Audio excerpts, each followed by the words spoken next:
शिव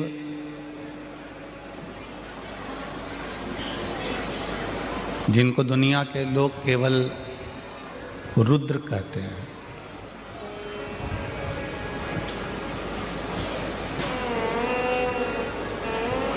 शिव जिनको दुनिया के लोग केवल क्रोध कहते हैं,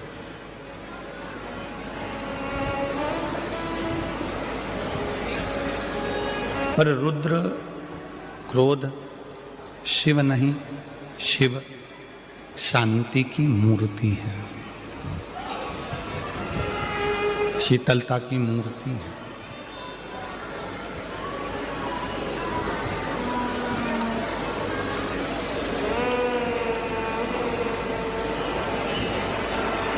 और जिसमें बहुत बड़प्पन होता है उसमें शीतलता होती है। अभी एक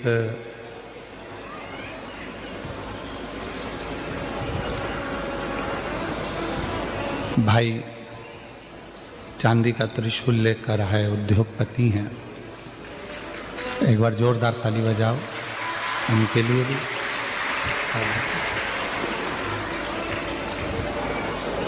हमने देखा बहुत सारे लोग खड़े थे, पर उनकी नम्रता के साथ में उन्होंने त्रिशूल का स्मरण कर कर भेंट किया। ऐसे कई उदाहरण आपकी और हमारी जिंदगी में रोज प्रतिदिन देखने को मिलते हैं, प्रतिदिन दर्शन को मिलते हैं। व्यक्ति की जितनी बड़प्पन होती चली जाती है, व्यक्ति जितना विद्वान होता चले जाता है, उसमें धन वैभव प्रतिष्ठा यश कीर्ति आदि कादिक जब उसमें बढ़ने लगे तो उसका सबसे बड़ा एक गुण जिंदगी में आ जाता है, उसकी नम्रता, उसकी सरलता।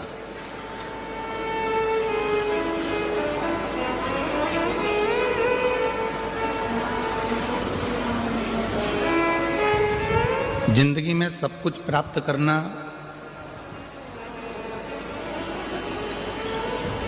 बहुत सरल है, पर सरलता को प्राप्त करना बहुत कठिन है, बहुत कठिन।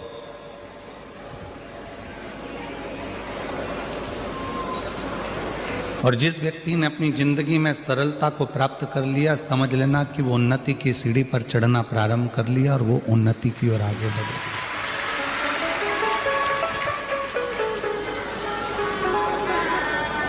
देवताओं को केवल देव कहते हैं, पर मेरे ओगड़दानी को तो देवों के भी देव महादेव कहते हैं। ये केवल महादेव संबोधन कोई छोटा मोटा संबोधन नहीं है कि जिसमें हमने भगवान को महादेव कह दिया। महादेव संबोधन वो संबोधन है कि सारे देवताओं के भी हृदय में जो निवास करते हैं। कोई भगवान विष्णु से जाकर पूछे कि आप किसकी आराधना करते हो, तो भगवान नारायण कहेंगे मैं शिव की आराधना करता हूँ।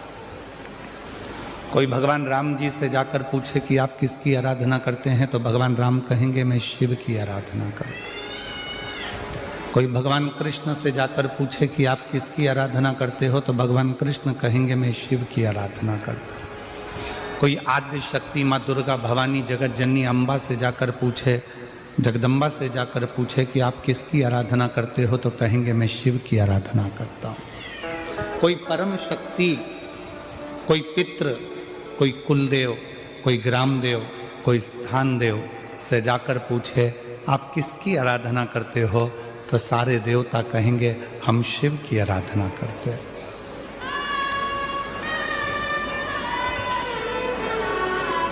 क्यों? क्योंकि शिव क्षमा की मूर्ति है, उनमें भोलापन है, सहजता है, नम्रता है, और वो नम्रता उनको बड़ा बनाती है। आप बहुत बड़े बन गए, पर आपके भीतर अगर वो नम्रता नहीं आ पाई तो आपके जीवन में आप कुछ नहीं कर पाए।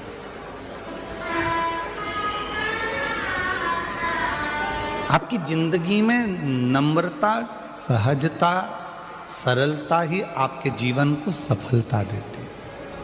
और देख लिया संसार हमने, देख लिया सब मतलब के यार हमने, देख लिया झूठे नाते झूठे रिश्ते, झूठे नाते झूठे रिश्ते, अरे झूठा है संसार हमने देख लिया सब मतलब के यार हमने, देख लिया देख लिया संसार हमने देख लिया।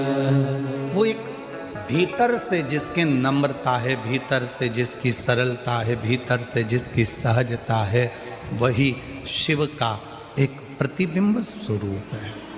वही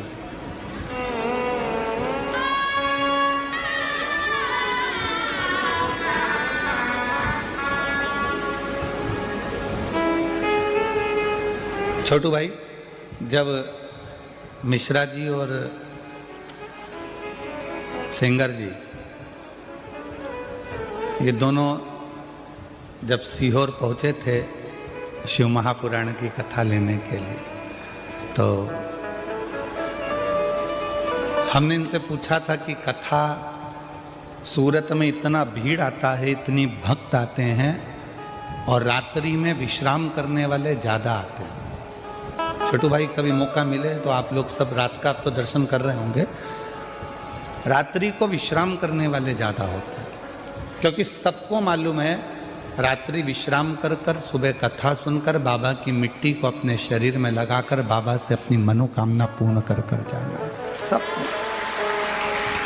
तो हमने मिश्रा जी से भी कहा, सेंगर जी से भी कहा कि भक्त बहुत आएंगे, कैसे व्यवस्था हो पाएगी, आप लोग कर लेंगे? तो इन्होंने कहा था, आप कहते हो कि शिव जी किसी ना किसी रूप में आते हैं, तो छोटू भाई मिश्रा जी और सेंगर जी ने एक ही बात कही थी कि कहीं ना कहीं कोई ना कोई मिलेगा और शिव संभालेंगे। और मुझे लगता है आप ऐसे मिले इनको कि कहीं ना कहीं बाबा की कृपा से ये पवित्र कथा हो।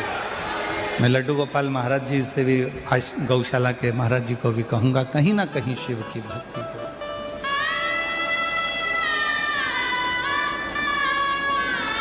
और कल की सूचना मिली हमको, इतना ट्रैफिक, मुंबई में भी कथा करी तो भी इतने घंटे का जाम नहीं लगा, जो तुम इतनी लाखों की संख्या में पहले दिन आ गए कि पूरी गाड़ियां ठस ठस रही।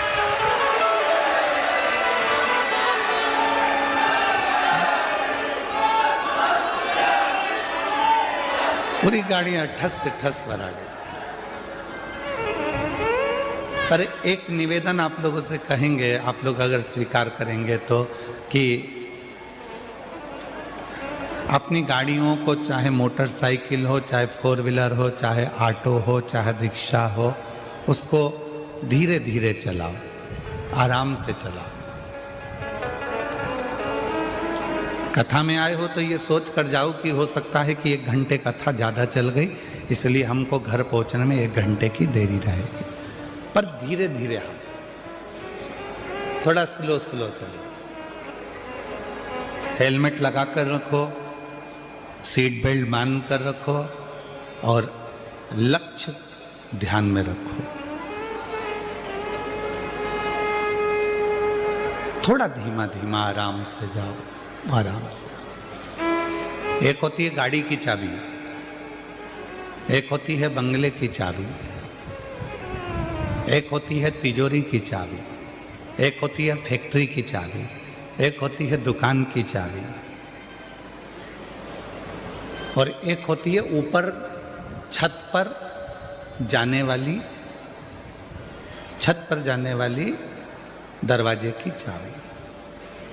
इन सब चाबियों में सारी चाबियां जल्दी मिल जाती है। फैक्ट्री की चाबी भी आपको जल्दी मिल जाएगी, रखोगे जहाँ मिल जाएगी, और गाड़ी की चाबी भी जहाँ रखो वहाँ मिल जाएगी, लॉकर की चाबी भी मिल जाएगी, दुकान की चाबी भी मिल जाएगी। बस एक जगह की चाबी कहीं ना कहीं घूमती रहती है, वो छत की चाबी है,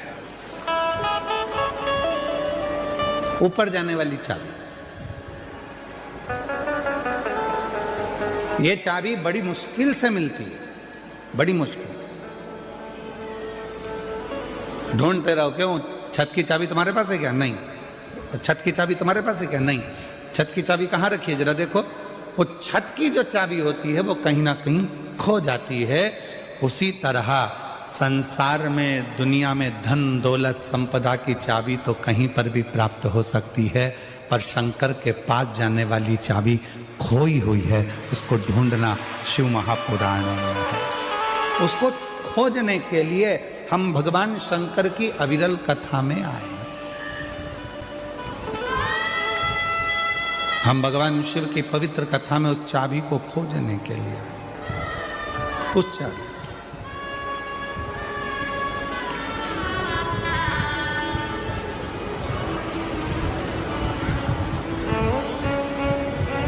और चाबी खो गई तो ढूंढना पड़ेगा, और अगर नहीं ढूंढ पाए तो फिर ताला तोड़ना पड़ेगा या फिर चाबी वाले को बुलाकर लगवाना पड़ेगा।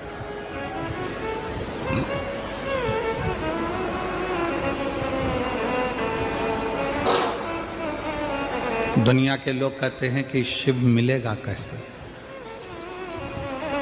शंकर कैसे प्राप्त हो?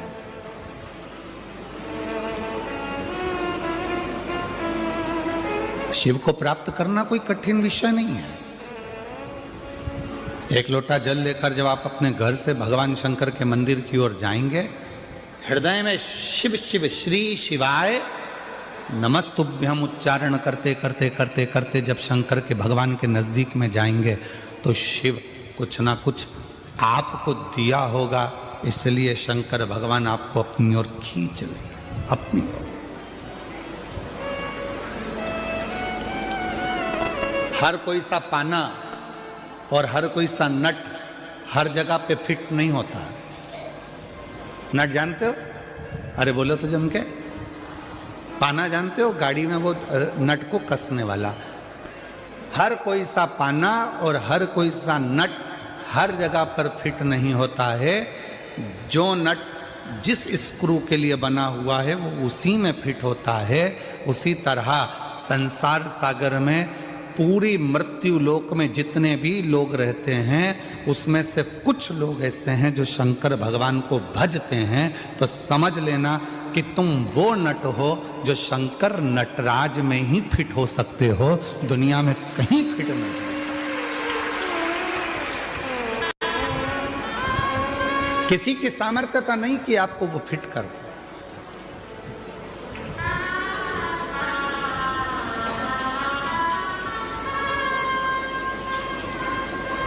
किसी की सामर्थ्यता। एक बड़ा सुंदर प्रसंग आता है भगवान शंकर की परम भगत हनुमान जी महाराज की माता मां अंजना जी। शिव जी की परम भगत थी माता अंजना। संतान का सुख नहीं था माता अंजना के, संतान प्राप्ति नहीं थी माता अंजना के। जब माता अंजना के यहाँ पर औलाद नहीं थी, संतान नहीं थी, तो बड़ी हताश रहती थी। राजा केसरी ने यज्ञ करवाया तो भी माता अंजना के घर में संतान नहीं हुई। बड़े बड़े अनुष्ठान करवाए राजा केसरी ने, फिर भी माता अंजना के गर्भ से औलाद नहीं हुई।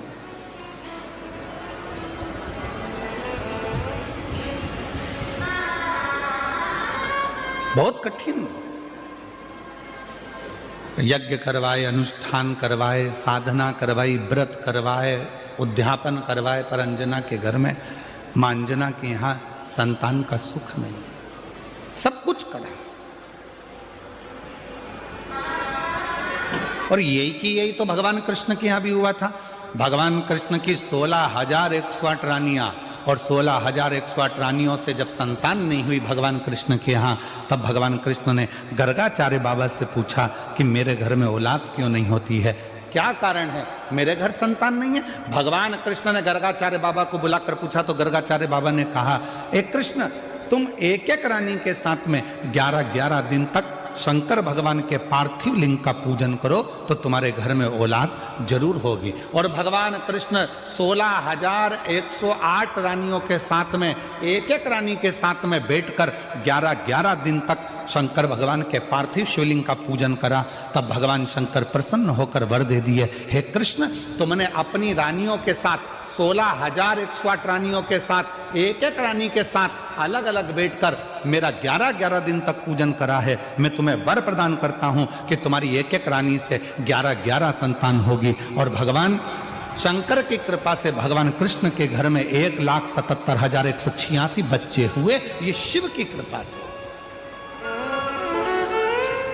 10 छोरा 1 छोरी,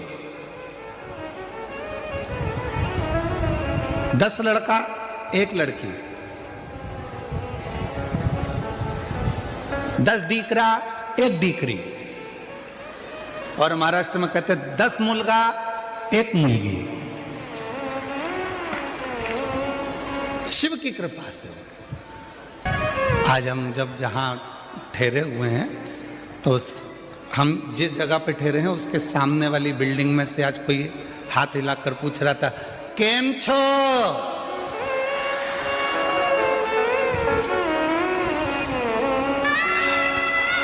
हमने कहा मजा में। फिर हमने पूछा तुम केम छो? तो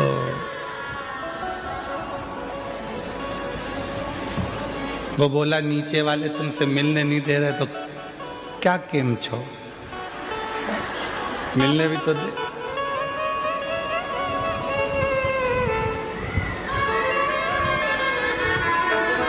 अंजना माता ने अपने पिताजी से कहा, गौतम ऋषि से, पिताजी मेरे घर में औलाद नहीं है, संतान नहीं।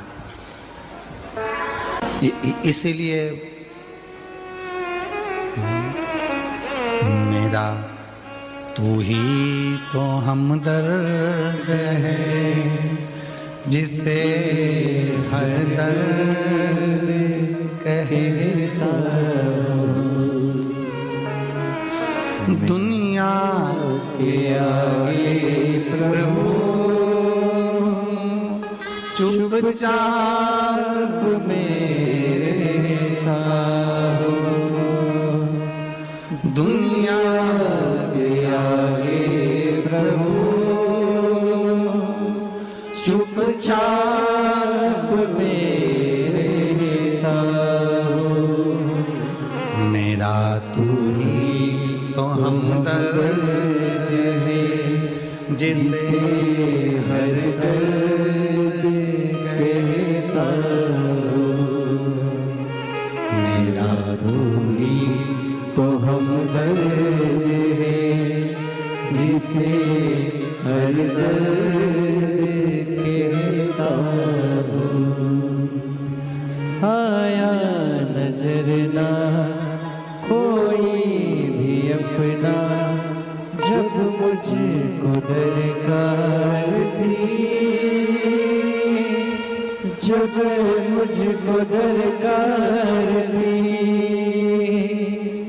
तब मेरे पथ का जीवन के रथ का तू ही बना सारथी।